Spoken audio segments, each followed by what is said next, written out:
तुर्किया में जारी पाकिस्तान और अफगान मुज़ाकरात तात्तुल का शिकार क्यों हैं?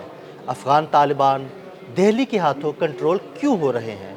इस सारी सूरत हाल में आमिर रज़ा से बात करते हैं। आमिर भाई, तुर्किया में मुज़ाकरात जारी हैं, लेकिन ये मुज़ाकरात अभी तक तात्तुल का शिकार हैं और ये बातें सामने आ रही हैं कि अफगान तालिबान दरअसल दिल्ली के हाथों जो है ना वो कंट्रोल हो रहे हैं और इस मुज़ाकरात में जो है ना वो किसी तरफ आ नहीं रहे। ये सारा मामला क्या है, हमारे नाज़रीन को ज़रा बताइएगा। देखिए, इस व्लॉग के जो एंड पे मैंने बात कहनी है, मैं पहले बता रहा हूँ शुरू में कि लातों के भूत बातों से नहीं मानते हैं। हम चाहते ये थे कि हमारा ये हमसाया जो है, जो कि ख़ुद को मुसलमान कहते हैं और मुसलमान होंगे भी, इनके बारे में ये आम तासर है कि ये जो है इस्लाम पसंद लोग हैं और इस्लाम अमन आसी का मज़हब है। लेकिन अगर आपने इस्लाम बराए फ़रोख्त रखा हो तो फिर उसकी क्या क्या किया जाए, क्योंकि इन लोगों ने भारत से हाथ मिलाने के बाद भारत से माली मावनत की आस लगा ली है। आपको याद होगा कि ख्वाजा आसिफ ने असम्बली में फ्लोर पे खड़े होकर ये बात की थी कि तालिबान ने एक मखसूस रकम का मुतालबा किया है ताकि वो पाकिस्तान में जो आने वाली दहशतगर्दी है उसको रोक सकें। ये एक ड्रामा था, एक फ्रॉड था, एक कैमोफ्लेज था ताकि पाकिस्तान को इस बात में उलझाया जाए कि तालिबान के पास पैसे नहीं है, अगर हम पैसे दे भी देते तो ये पैसे भी पाकिस्तान के ख़िलाफ़ इस्तेमाल होने थे।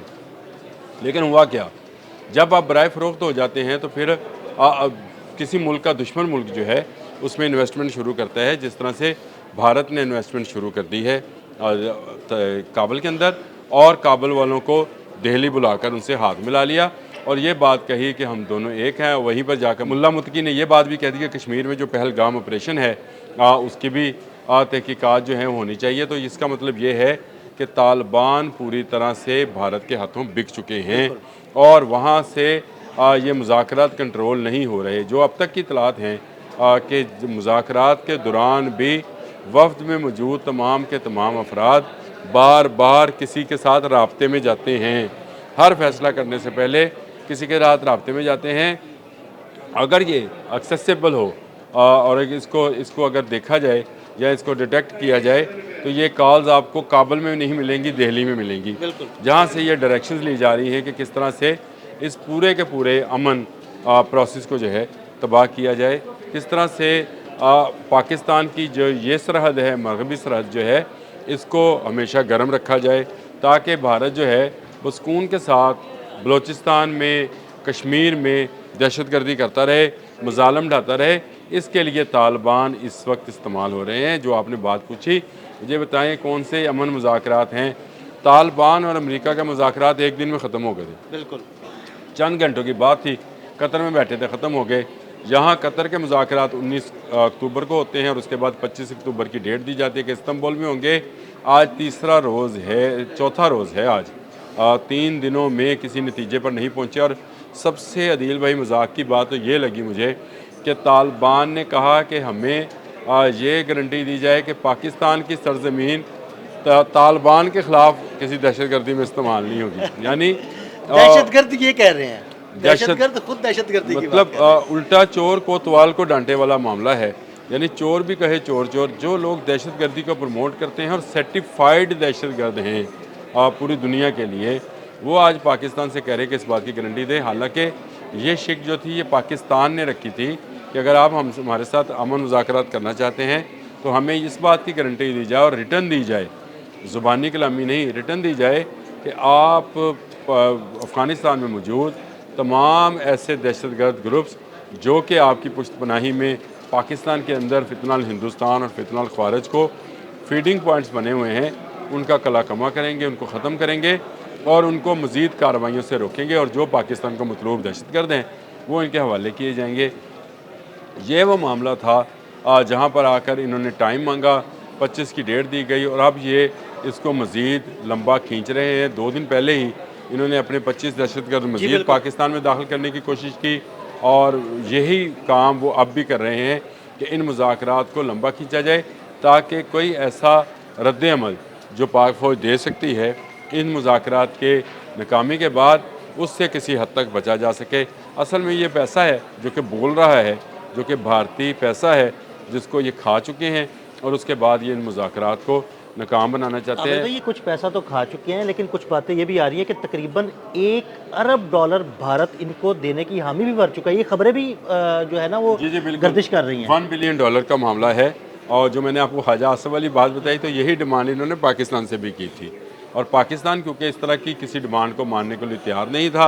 पाकिस्तान का एक ही मुतालबा है कि जो महाजरीन जो कि अफ़गानिस्तान से आए थे, 40 साल से यहाँ रह रहे थे, ये वापस अपने वतन जाएं। और आप उनके साथ क्या सलूक करते हैं, उनको बसाते हैं या क्या करते हैं, इससे पाकिस्तान को कोई गर्ज नहीं है।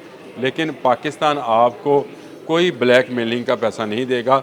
और यही पैसा, आपने बिल्कुल सही कहा, ये ऐसी ख़बरें नहीं हैं, ये ऐसी यकीनी हैं कि वहाँ से इंडिया से पैसा मिला है।